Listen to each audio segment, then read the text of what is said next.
pemimpin Suzuran. Tapi kayaknya cuma joke dia aja sih.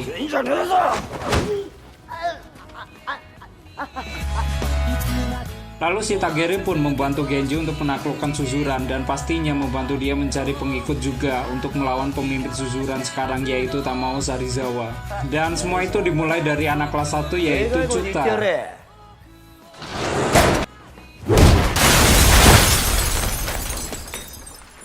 Ya, Genji berhasil mengalahkan Chuta dengan mudah dan kelas hingga pengikut Chuta milik Genji sekarang. Singkat cerita, lalu Tageri dan Chuta membuat rencana untuk mendapatkan pengikut baru. Di sini, Chuta sendiri memperkenalkan beberapa geng-geng anak kelas 2. Geng itu dimulai dari The Armored Friend. Geng ini sendiri merupakan anak-anak klub motor gitu. Ada jadi keinget Hack and Low ya kalau ada geng-geng motor ginian. Sebenarnya mereka ini bukan anak-anak dari Suzuran ya. Mereka cuma anak-anak geng motor jalanan. Namun ketua mereka yang bernama Hideto Bando, dia merupakan murid baru Suzuran dan langsung masuk ke kelas 2. Makanya kalau si Genji ini dapat ngalahin Bando, wow, perfect banget. Lalu di geng kedua ada Ebizuka Junior Hack Trio, yaitu Kirishima, Hojo, dan Sukihara. Mereka merupakan murid baru yang duduk di kelas 1 dan pastinya kekuatan mereka cukup bagus. Lalu ada Ridamen. Namun yang itu kita skip dan untuk cerita Serizawa juga kita skip. Jadi kita langsung loncat ke Takashi Makise. Dia merupakan anak kelas 2 satu letting dengan Mikami Brother yang menduduki di kelas B dan Makise ini adalah anak kelas C. Namun walaupun dia dikalahin Serizawa, dia tetap gak mau bergabung dengan Serizawa. Dan agak aneh juga, ya seharusnya si Makise ini kalau udah kalah ya aturannya harus mengikut si Serizawa. Namun ini kok dia masih bisa ngelawan lagi dan lagi. Lalu mereka bertiga pun sepakat ingin menaklukkan Makise, dan buat menaklukkannya agak konyol ya. Mereka nggak bertarung pada umumnya, namun pakai perempuan. Boku, Maki desu. Singkat cerita, Genji berhasil mendapatkan kepercayaan Makise dan jelas si Makise sekarang menjadi pengikut Genji. Dan kita lihat sekarang pengikut Genji nambah banyak ya. Wow, keren. Di sisi lain, Serizawa yang mendengar bahwa Makise bergabung dengan Genji kelihatan amat tidak senang. Mereka membicarakan bahwa si Makise merekrut Tizaki, yang dalam artian si Genji ini jackpot karena mendapatkan dua orang yang cukup kuat tanpa pertumpahan darah ataupun tawuran. Lalu si Serizawa kesel hingga mereka menjadi korban. Kocak. Di sisi lain, Ebizuka Junior telah meratakan seluruh geng yang berada di kelas 1 yang artinya mereka memimpin seluruh anak kelas 1 sekarang ini. Lalu Genji pun diajak bertemu dengan Izaki. Izaki sendiri menipu Genji bahwa dia dan pengikutnya ingin bergabung dengan Genji. Namun Genji tidak tahu bahwa sebenarnya Izaki adalah pengikut Makise yang dalam artian Izaki adalah pengikut Genji. Izaki melakukan itu hanya untuk melihat kemampuan Genji saja. Seberapa kuatkah kekuatan si Genji ini? Dan akhirnya Genji dihajar habis-habisan oleh pengikut Izaki. Next day, setelah kejadian itu, Genji dan Izaki pun kerjasama dengan membentuk sebuah geng yang bernama Genji Perfect Seiha atau sebut saja GPS. Bukan GPS Maps ya.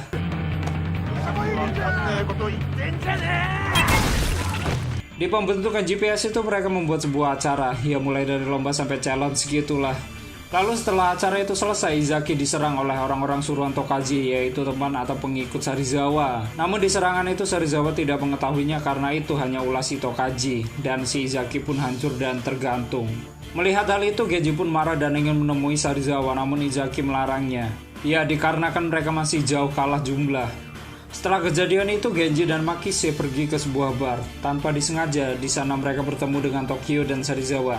Dan Genji pun langsung menyerang Tokyo yang langsung dihentikan Serizawa.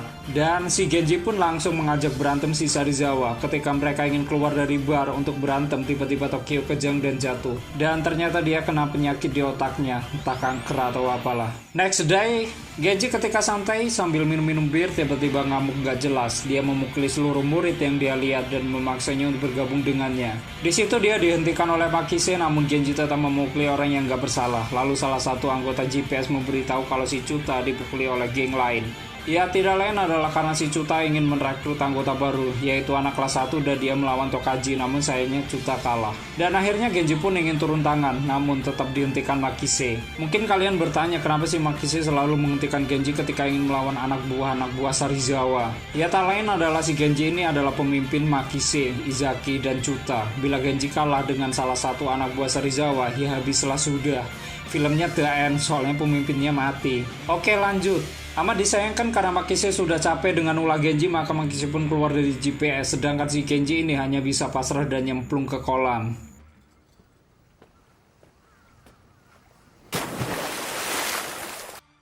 Next day, kita pindah ke Tagiri yang sedang dimarahi oleh bosnya. Di sana dia sedang melakukan perbincangan yang cukup serius hingga si bosnya menyuruh Tagiri untuk membunuh anak dari saingan bosnya tersebut, yaitu Genji. Bos Tagiri menginginkan Genji mati karena dia ingin memulai pertempuran dengan ayah Genji demi mendapatkan lebih banyak wilayah. Lalu si Tagiri pun menemui Genji di sebuah dermaga. Awalnya si Tagiri ingin berniat membunuh Genji di sana, namun entahlah kenapa si Tagiri amat sangat risau dan mengurungkan niatnya untuk membunuh Genji. Dan tanpa disengaja Serizawa datang ke tempat itu. Lalu Serizawa dan Genji pun melakukan perbincangan. Mereka membicarakan tentang kesehatan Tokyo yang di sebelumnya dia kejang dan terjatuh hingga masuk rumah sakit. Dan setelah perbincangan itu selesai, lalu Serizawa pergi. Sedangkan Ken yang melihat mereka saling bercanda sangat merasa iri dan sedih. Lalu Ken Tagiri benar-benar berniat untuk melanggar tugasnya dari bosnya, yaitu membunuh Genji. Dan pastinya kalian tahu kalau salah satu anggota Yakuza melanggar tugasnya pasti nyawanya taruhannya. Makanya di sini ekspresi Tagiri amat sangat sedih ya, karena Ken ingin Genji hidup dan Ken menukar nyawanya. Next day kita lihat di sini bahwa seluruh anggota GPS sepertinya telah rukun kembali dan Izaki telah kembali dari rumah sakit. Lalu di suatu tempat seorang wanita yang bernama Ruka, yaitu teman wanita Genji, diculik oleh salah satu geng, dan di situ jadi simpang siur bahwa yang menculik si Ruka itu adalah The Armored Friend. Karena Ruka menelepon Genji dan memberitahu bahwa dia dan temannya telah diculik oleh geng dengan berjaket kulit hitam dengan lambang tengkorak di belakangnya dengan sebutan Bando. Dan mendengar hal itu Genji pun marah dan Genji mengumpulkan seluruh anggota GPS untuk menemui geng The Armored Friend di sebuah pelabuhan yang dimana itu adalah tempat atau markas geng The Armored Friend. Dan di sana terjadilah pertempuran. Lalu setelah Genji memukul salah satu seorang geng The Armored Friend, dia melihat bahwa di jaketnya tidak ada gambar tengkorak. Dan dia sadar bahwa GPS dan The Armored Friend diadu oleh geng lain. Dan itu ulah seseorang dari geng lain, yaitu Serizawa, namun bukan Serizawa ya. Dan di sini nih yang terbilang cukup keren, yang dimana GPS harus meminta maaf terhadap pimpinan The Armored Friend, yaitu Bando, karena mereka menyerang tanpa sebab. Pimpinan The Armored Friend sendiri awalnya menginginkan telinga milik Makise, namun tanpa basa-basi malah Genji pun memberikan telinga miliknya. Dan ketika Genji ingin memotong telinganya, Bando menghentikannya dan dia memberitahu letak di mana Ruka dan temannya disekap. Lalu Genji dan lainnya mendatangi tempat itu dan semua itu ternyata adalah ulah si Tokaji. Mengetahui hal itu, Serizawa amat sangat marah. Lalu Serizawa dan GPS membuat kesepakatan pertempuran di depan sekolah Suzuran. Ya, dikarenakan itu sudah waktunya dan ditambah lagi mereka ingin memberikan hadiah ke Tokyo ketika selesai dioperasi karena penyakitnya.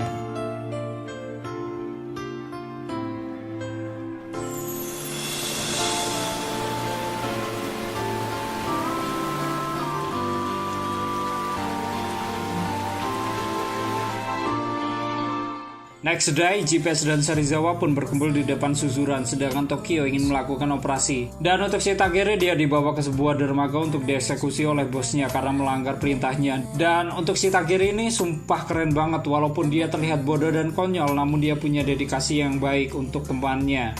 Dia mengorbankan dirinya demi masa depan Genji, karena Tagiri tidak ingin Genji menjadi seperti dirinya.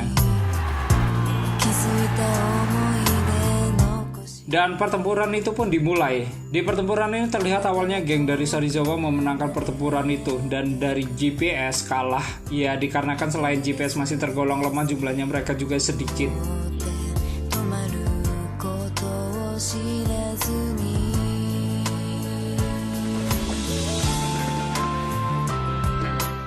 Beruntungnya The Armored Friend datang yang membuat semuanya terbalik. Kini GPS dan Serizawa seimbang dan langsung saja ke battle Genji dan Serizawa.